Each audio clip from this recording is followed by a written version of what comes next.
Time now for the shocking stat of the week. One of the fundamental ideological differences between the federal Liberals and the NDP government versus a conservative one is the size and scope of government. You can decide which you prefer.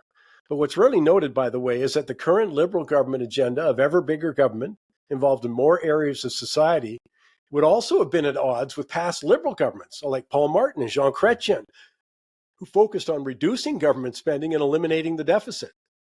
But the growth in the federal public service, the federal government itself, can be easily quantified.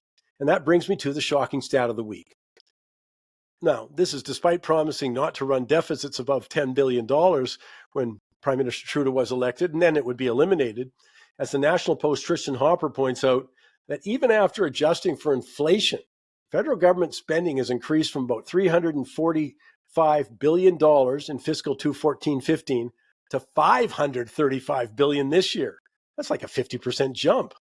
In public sector employment, well, not including the record number of consultants that have to be added on or the contracting out of services like they did with ArriveCan, well, it's still risen from 257,000 when the Liberals took power to more than 350,000.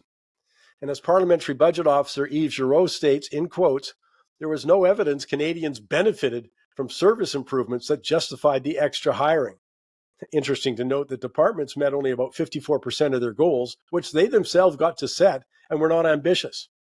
But keep in mind, Parliamentary Budget Office estimates that when you take the salaries and the benefits and the office space, etc., take that into account, it costs taxpayers an average of $125,000 per year to employ a civil servant.